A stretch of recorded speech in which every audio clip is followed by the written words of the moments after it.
This happened at a time, it's hard to say, when things were simpler somehow, maybe innocent at least, or friendly. People weren't as heartless as they are today. Today, we like to think we'd see it coming. Maybe not. But what we might imagine of ourselves is all we've got. And then, when we've been proven wrong and seen that it's too late, then, even then, we might deny the fate of everyone around us still, and welcome in the beast. Years later, no one speaks of it with substance or conviction whenever they remember what was lost. And some believe to this day that it's all a total fiction, in spite of having seen it happen, living with the cost.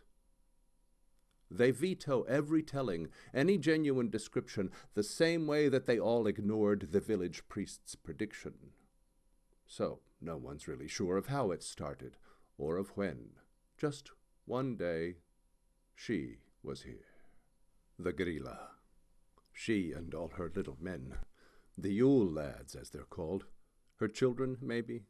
All 13, who knows? They seemed a little off, of course. Not really mean, just different. And they took things, little things. Or maybe not. The little bits of half-burnt food still sticking to the pot. They didn't storm the town, knock down the doors, and spread disorder. You'd barely know they'd been there, and they hardly ever were. They'd settled far enough away. The mountains, near the border. The lot of them in caves and shadows. 13 men. And her. The village in the valley was a decent place to be. All tiny houses, nestled under trees, the church's steeple, 3 streets. From far enough away, that's all that you could see. And then, like any other place, the people. 100 years before, the land was cleared of scary beasts like wolves and mountain lions. They were killed, their pelts were sold, and everyone felt generous and safe. A line of priests presided over births and weddings. Folks grew up, raised kids, grew old and died, and then were buried, and their memories lingered on as long as anyone still living thought of them at all, until their names would fade and be replaced. When they were truly gone, the village children still ran down their street, and in the fall played hide-and-seek among the piles of leaves from trees they'd planted. The children made the village seem enchanted. Some people still remember childhood days when they could roam from breakfast in the morning till the sun had nearly set. One mid-December afternoon, a little girl came running home from playing in the barn. She seemed a little bit upset. She told her mother all about a man that she had met. She'd found him with the sheep. It wasn't that had surprised her. The grown-ups let the shearers come and go.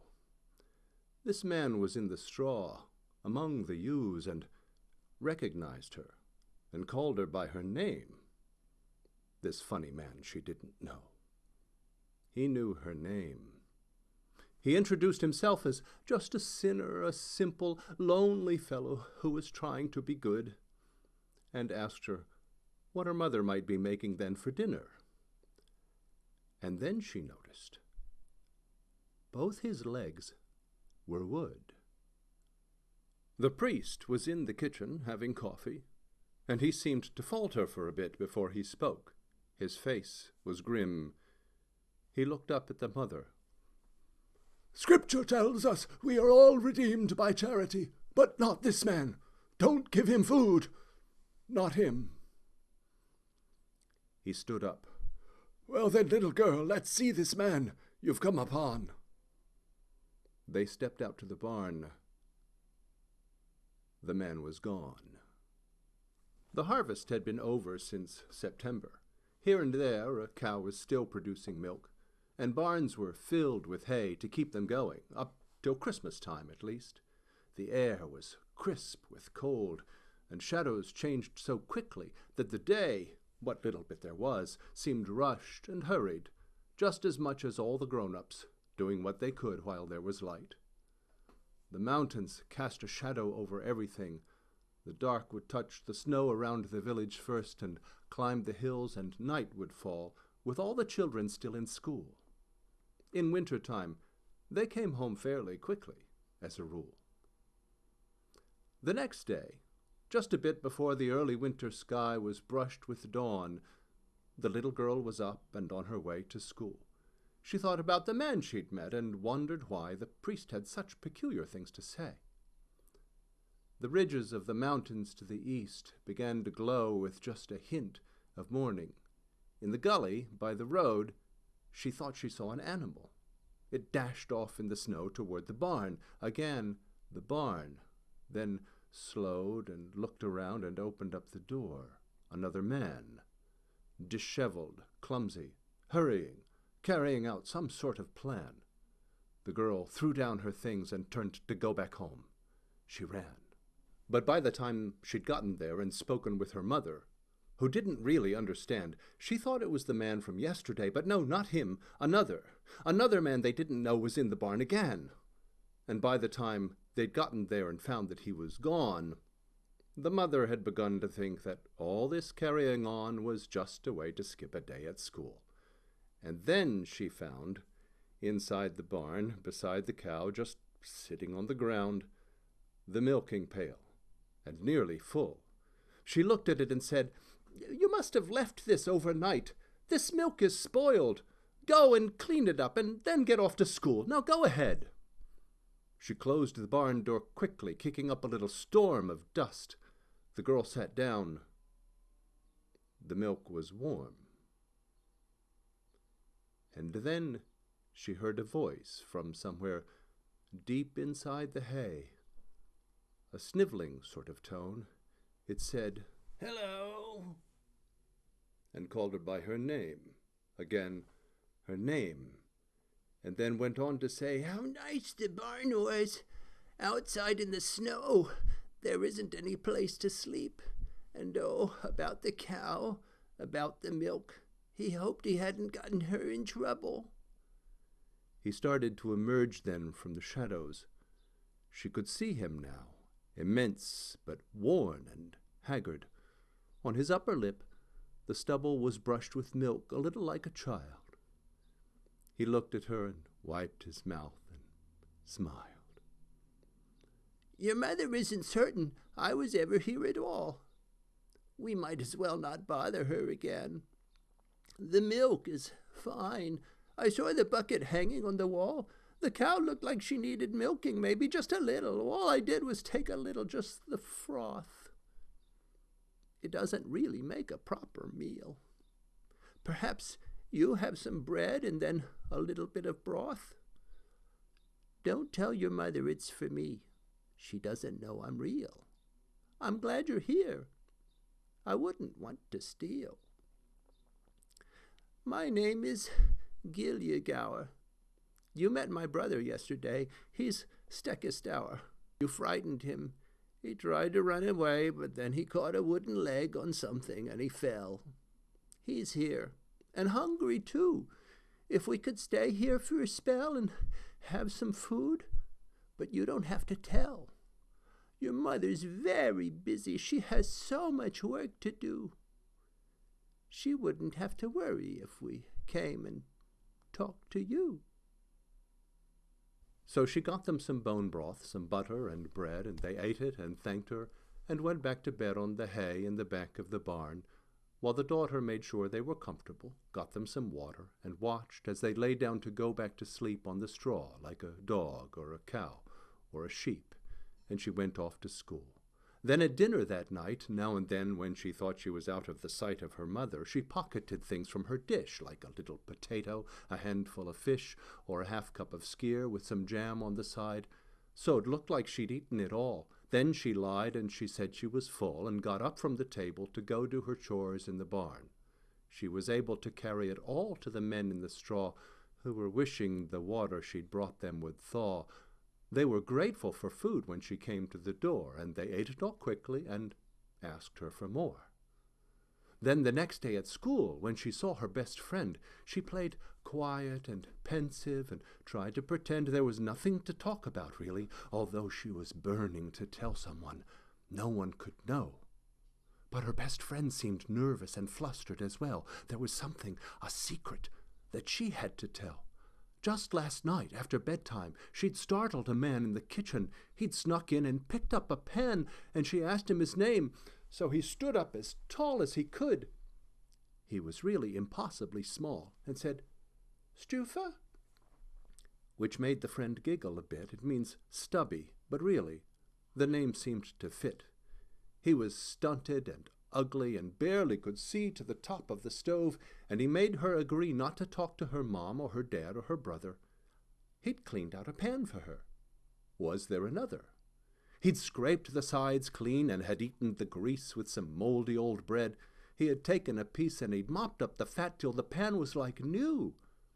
She was trying to think of the right thing to do. Should she talk to her mother against Stufer's wishes, or let him come in so he'd do all the dishes? There were rumors at school for the next several days about odd little men and their curious ways, sneaking into the kitchen or under the bed. Thvorishliker, so thin he looked practically dead. He went licking the spoons in the kitchen at night. Potaskefil, who'd tapped the front door at the sight of a child being fussy, not eating her meal. Then he'd sneak in the back to the kitchen and steal what was left on the table. He ate pretty well. And he'd cautioned the child not ever to tell. Askaschleicher just worked in the bedroom. He'd hide and he'd wait till a child set her dishes aside. Then he'd pick up the soup bowl and lick it all clean. And he'd caution the boy or the girl not to say what they'd seen. The children kept the stories from their parents and the priest. They didn't tell the grown-ups, but they talked among themselves and gossiped how their friends had brought them candy, or at least a treat of some kind now and then. They could be Christmas elves, or pixies, hidden people, who could know? And anyway, these secret friends had no place else to go. To all the kids it seemed like just a funny little game, except how did these Christmas men know everybody's name? And then the priest found out. One kid, that no one liked that much, had told. A man had snuck in, slammed the door, and later slammed another and another, making such a racket, and the priest said, "Hurtaskeller!" And he swore. "Hurtaskeller! It's him and all his filthy friends, perhaps. They sneak in through the shadows, lick your dishes, eat your kitchen scraps. Their stupid little antics seem ridiculous at first. They eat your sausage, maybe, or your skyr, but then the worst of all, is Gryla. By the time she shows her face, they've found their way to every hiding place like rats, and treats for Christmas, ham and leaf bread, disappear. But when their mother comes, the Gryla, when she's finally here, on Christmas Eve, God help you all, a child will die this year." The little girl was listening with her mother and a friend. They'd heard the priest say crazy things before. He always seemed so angry, and she couldn't comprehend his sermons, things that God and all the angels all deplore, and sins and sins and sins that they would have to answer for, and every week they all went back for more.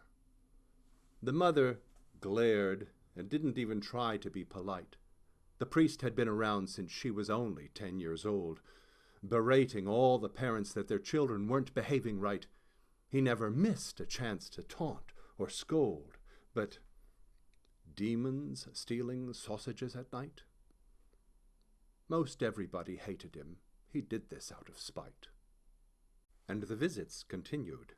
These curious men made their curious mischief again and again, but the children were secretive now, out of fear. So when Skyrgammer snuck in and ate all the skyr, only best friends were told that he'd also left toys in the boots of the children. The girls and the boys who had heard put their shoes by the window that night when their parents had both gone to bed, and the sight in the morning of some little candy or prize when they'd just woken up and were rubbing their eyes was a secret that stayed in the shadows at school. They all knew they were breaking a rule. They were talking to strangers. They knew that they shouldn't. But stopping would mean no more candy. They couldn't. The boy who had told put his shoes out as well. All he got was a rotten potato. He learned not to tell. 3 more Christmas men made their appearance that week. They would keep to themselves in the daytime, then sneak in at night to leave candy for something to do. Bjugnakreiker ate leftover sausages, too. Glugergeiger would hide in the bushes and peep through the windows till everyone went off to sleep. Then he'd sneak in and find pretty things he could keep, but leave coins in the children's shoes, deep in the toes. Gattathafer had such a remarkable nose that he could sniff out the leaf bread through cracks in the door. Then at night he would take it. Next day he'd come sniffing for more. And the dark was relentless. For months it had crept from the tops of the hills over pastures and down to the village itself. So the people all kept to their homes now, their kitchens.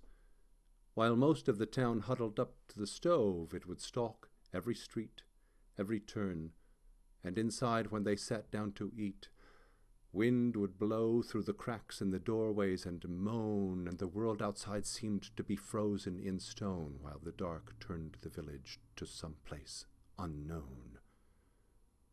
They would steal from the kitchen, these horrible men.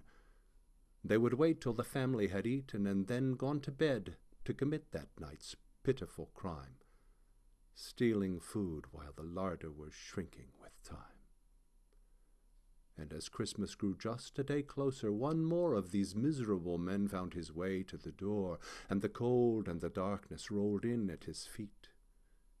In the morning, when everyone sat down to eat, looking forward to some little seasonal treat, Kethrakur had been by, and had taken the meat.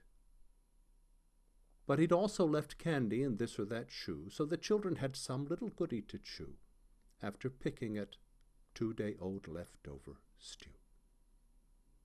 On the night before Christmas, just one little boy still had not woken up to a treat or a toy. But he'd watched all the fortunes his friends had amassed, and he went to sleep every night feeling outcast. Christmas Eve he went off to his bed and got in, pulled the raggedy blankets all up to his chin, and remembered the teasing. He stared at the flame of his candle and thought about who he could blame, all the kids in the village who called him a brat, while the candle burned down to a puddle of fat. So he got out of bed and went looking for more. He had taken his shirt from the nail on the door and looked all through the house. There were none to be found. It was cold now. He shivered a bit from the sound of the wind at the door growing louder and thicker. His wick burned away, and it started to flicker. No candles were left in the house. Kertasnicker had found his way in and had taken them all. So the last Christmas man had been there, in the hall, in the closet, and now all the candles were gone. There was no moon that night, so the house would be dark until dawn. On Christmas morning, all the children ran to get their shoes and gather up the treats they'd find inside, and families went to church. Then, one by one, they heard the news.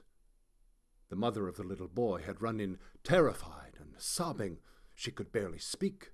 She'd found the priest and cried, "The boy is gone! He vanished in the night without a trace." The priest was mute for just a moment, studying her face, disfigured now by wild, primeval fears. He hadn't moved since seeing her come running in tears, and something deep inside him seemed to freeze and crumble from the gravity. He fell down to his knees and said, "She's here, the Gryla! God in heaven, I was right! She's here, the loathsome ogress troll, the monstrous parasite. Her sons are leaving candy in your children's shoes at night, discovering what they can, and when they feel the time is right, a child disappears from what should be the safest place. The story took the grown-ups like a plague. From every face it touched, the Christmas dissipated, blew away like dust, and left them standing emptied of the season. And mothers knelt to touch their children, doing what they must to keep them feeling safe. They wondered how, what was the reason that this child, not another, not her own, had disappeared. These things were stories told in cities. No one in the village feared their children being lured away by strangers in the gloom, and now the boy was taken from his room. Then all the families drifted home from church. What little day was left would come and go in several hours. And hopeful, treasured Christmas wishes all would die away beneath a pall of never knowing, withering like flowers. So Christmas Day would soon be gone. The boy would not come back. The priest would wait until the skies had dimmed, turned gray, then black, before he stepped outside the church. And there, as though she were expecting him, just waiting in the glacial air, she stood, broad-shouldered, tall and cloaked in darkness, dressed in hides, her hair uncombed and matted down by little bits of skin and fur, and greased by fat left on the pelts. It partly hid her face, at least. She stood as though the street outside were hers, her lair. The beast, the Gryla, looked at him and whispered, "Priest, imagine this to find you here, this pretty little place. I hadn't thought I'd ever see your face. But someone said you seemed familiar, lurking like you do. And here you are in shadows. Yes, it's you."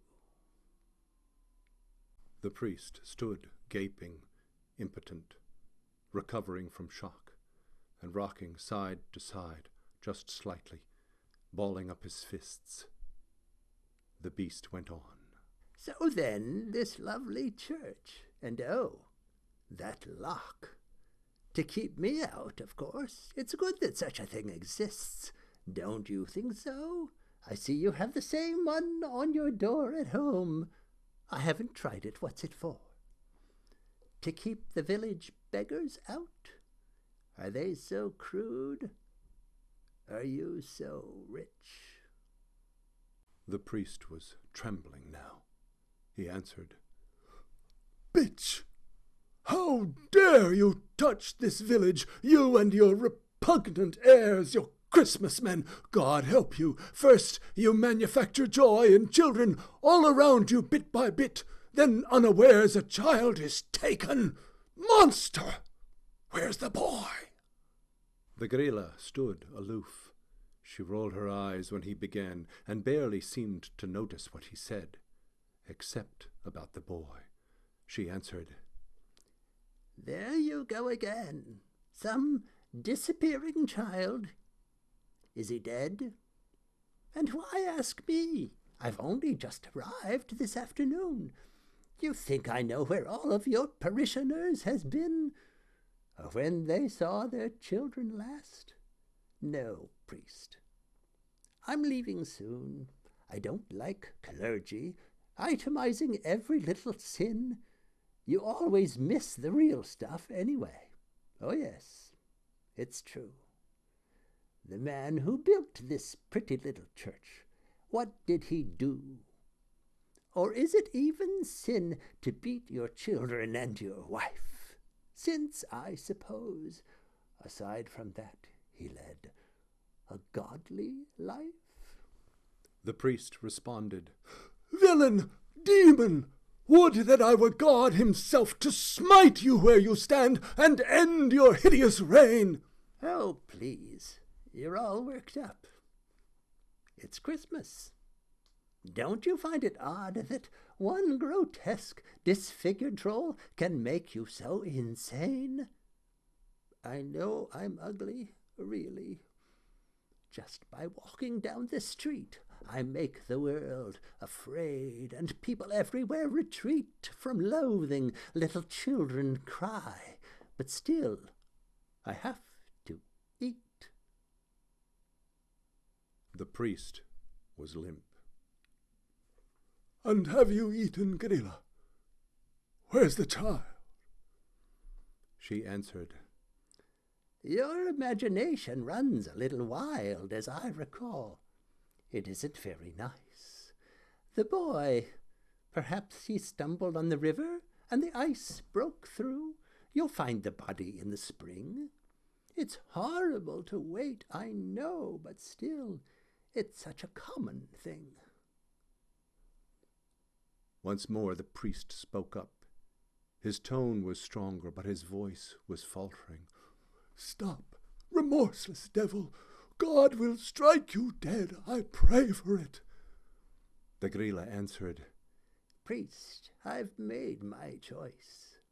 I live by it. And you? Is there a prayer on your head? A bounty from some other village? Ha! What those people said before you left them. Everyone was caught up in a swirl of rumor, streams of accusation, now and then one tiny pearl of truth, perhaps, that even shocked my sons. But, priest, that girl, where is she now? What happened? And how is it that you're here? But tell me, did you keep a souvenir? Grotesque, inhuman creature, foul, abhorrent miscreation, begone by all that's holy, take your venal henchmen too. Dear God, forgive me, letting this nefarious aberration live on, this pestilence, to work a Christmastide predation. A reckoning in hell and on the earth I leave to you. There isn't anything that I can do.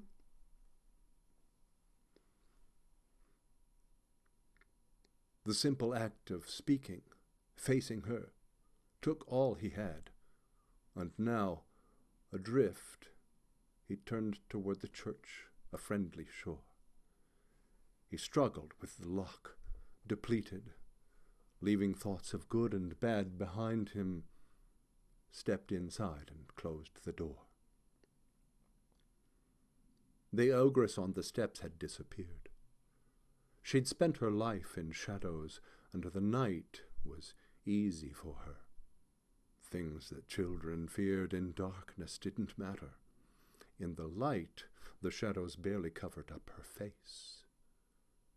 Come evening, she could vanish from a place without a second thought, without a trace. But the thefts and the mischief would still carry on for a week or two, though, with the little boy gone, if a candle might disappear just here and there, no one noticed as much, or they just didn't care. When the mother walked by, they would stop and they'd stare at the grief that she bore. She looked wasted and drawn, like she hadn't the energy left to go on. And the children still searched for their candy at dawn. But not everyone's sausage and skyr had been taken, so some people thought that their friends were mistaken, and maybe their children had eaten it up and then carefully cleaned up their plate and their cup and the pots in the kitchen and then slammed the door. After 2 more weeks, nothing made sense anymore. But the little girl went to the barn every night to be sure that her 2 friends were eating all right and were warm. They would talk of the day they had had, of the things that were good and the parts that were bad, and the kids that she liked, 1 or 2 that she hated, what Christmas was like and how long she had waited, and then, with the little boy gone, Christmas Day. But No one had liked him that much anyway. In a few more days, all of the men had moved on, all the Christmas men. Even the last two were gone from the barn. When the little girl took them some food the next morning, they'd vanished, and somehow her mood took a turn toward sadness. She'd gotten to know them a little bit now, and she'd wanted to show them how grown-up she was, all the things she could do. And she'd hoped to find just one last toy in her shoe. Soon the days were a little bit longer. The sun found its way to the village and stayed a few hours. In time, when the prayers for the boy were all done and the valley was filling with new grass and flowers, the grief had been spent. People put it behind them, since now there was nothing much left to remind them, except for the mother. They came to ignore her a little. Sometimes they would do something for her, a sandwich, a meal, or a used coat, a loan, so the village could know it took care of its own. And the sheep had their lambs, and the summer went on, and the years, and the children grew up and moved on. So the story continued to spread far and wide, half remembered by grown-ups. The church even tried to suppress it years later. 13 Christmas men leaving candy and shoes for the children, and then Christmas Eve and the Gryla. When someone gets beaten and kidnapped and boiled and seasoned and eaten.